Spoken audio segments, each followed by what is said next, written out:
Berarti Muhammad itu wujudku, artinya itu nurullah, Pak. Muhammad itu semua makhluk di dunia ini disebut Muhammad secara hakikat loh, Pak ya. Dikatakan Muhammad karena ada kaitannya dengan nurullah. Nurullah itu cahayane Allah. Jadi cahayane Allah itu isine dunya kabeh. Makhluk niki disebut nurullah. Mula sangka kuwi jangan melihat nure sampean, jangan melihat nurullahnya. Kalau sampean melihat nurullahnya, tidak akan melihat bisa di dalamnya ini. Contoh matahari, apa cahayanya matahari? Senging itu, sampean delok senging ini, sampean lihat cahayanya. Mata sampean gak akan pernah bisa tahu wujudnya matahari, karena tersilaukan dengan cahaya matahari Anda. Sama pada Allah juga begitu. Jangan melihat nurnya, jangan melihat Muhammadnya, walaupun itu adalah lahir Allah. Paham ya? Cuman proses kita memang ditelusuk-telusuk no disik ambek Allah lewat niki. Apa ya ditelusuk-telusuk no niku? Disesatkan dulu. Kita tersesat di sini. Tersesat kita. Ruhaniyah maksudnya. Makanya orang akan tahu tujuannya harus melewati sesuatu jalan yang tersesat dulu. Ya, tersesat dulu. Saya ja'alullahu ba'da usri yusra. Ingatlah sesuatu yang kau dapatkan al-haq terlebih dulu itu kau nikmati, kau berlaku tersesat dulu. Orang yang tahu jalan itu harus tersesat terlebih dahulu. Nggak apa-apa, itu prosesnya, Pak.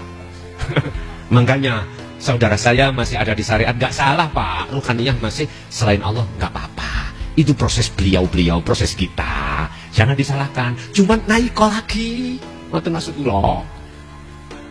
Terus sampai hakikat, sampailah ke makrifat. Baru ketemu di situ. Yes, itu maksud Muhammad wujudku itu ada kaitannya dengan nurullah. Apa nurullah? Cahayanya Allah, yaitu dunia dan seisinya. Ini secara hakikatnya. Yang ketiga, apa tadi? Manusia.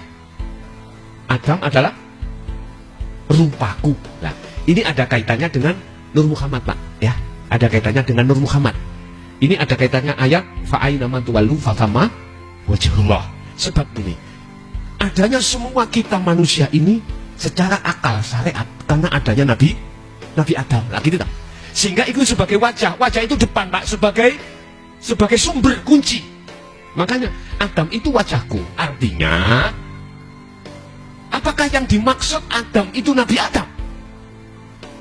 Ya tinggal kita melihat dari kacamata mana. Kalau kacamata syariat itu sebagai sumber adanya kita, prosesnya itu karena adanya Adam. Nah, gitu tak?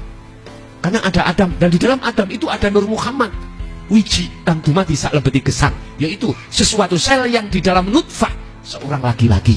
Wis kedawan untuk Adam kepada kita orang tua. Adanya kita karena adanya orang tua. Dan itu tidak akan lepas dari Nur Muhammad, wiji sel di dalam maninya seorang bopo. Nah, inilah calon wujudnya Nur Muhammad, wujudnya Muhammad, yo jasad sampai kali kula niki sebagai insanul kamil. Jadi wajahnya mana? Secara hakikat adalah iman ruhaniyah sampean yang sudah di sini. Ini wajah tu tak depno wajahku menyang sapa wajhiya lillahi, terhadap wajahnya lillahi.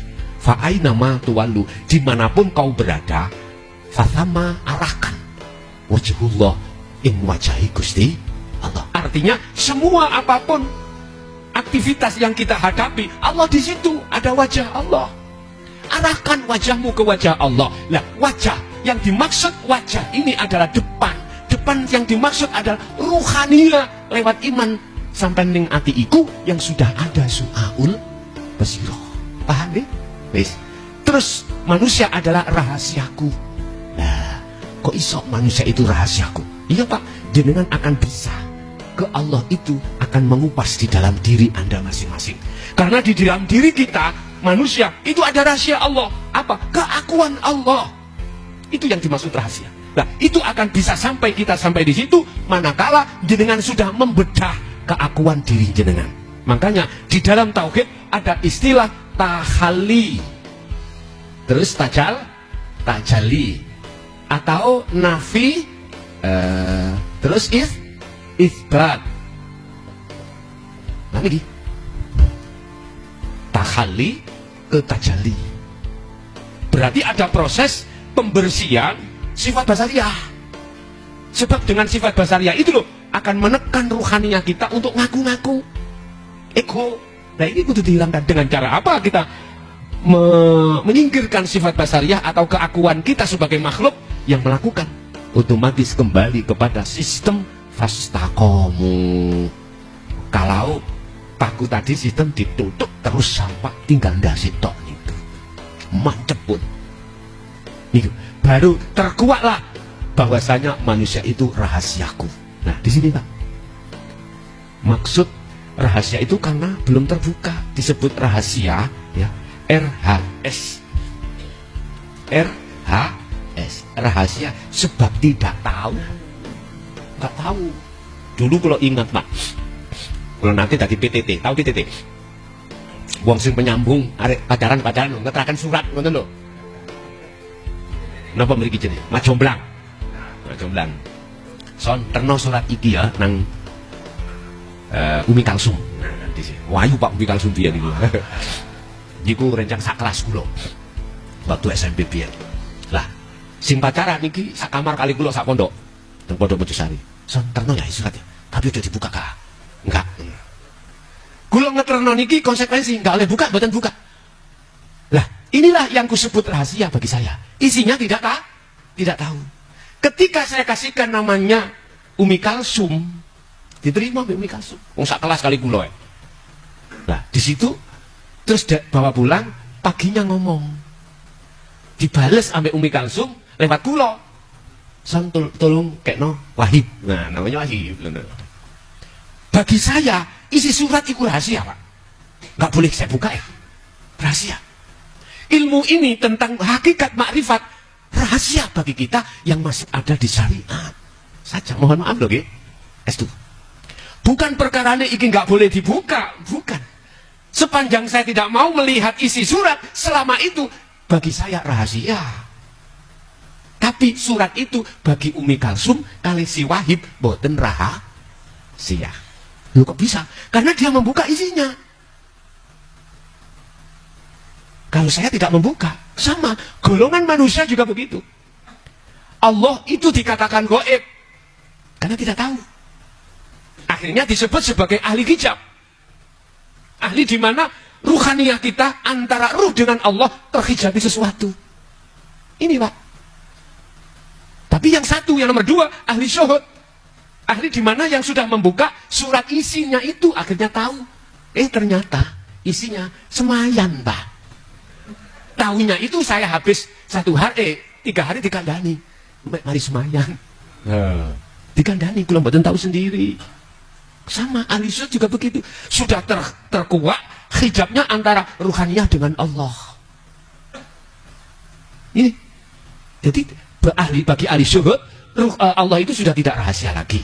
Bagi ahli hijab, Allah itu rahasia. Makanya ahli syuhud mengatakan la ilaha illallah al-malikul hakul mubin, nggak rahasia. Tapi bagi kita ahli hijab, bukan tidak sampai al-malikul hakul mubin. La ilaha illallah tak mandek. Mandek. La ilaha illallah. Ngoten tok. Akhirnya dikira gak bisa tembus nang Allahnya, nggak bisa. Jadi yang dimaksud manusia itu rahasiaku, di situ ada Allah. Bikin itu gak rahasia bagaimana?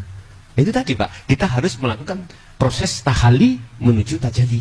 Kalau tahali sudah kita lakukan, sudah terjadi pembersihan keakuan diri, keakuan makhluk yang di dalam hati jenengan atas segala apapun, maka dengan sendirinya akan muncul keakuan Allah nyatanya. Sebab ketika jenengan melakukan tahali, ini nanti cahaya makrifat Allah datangkan.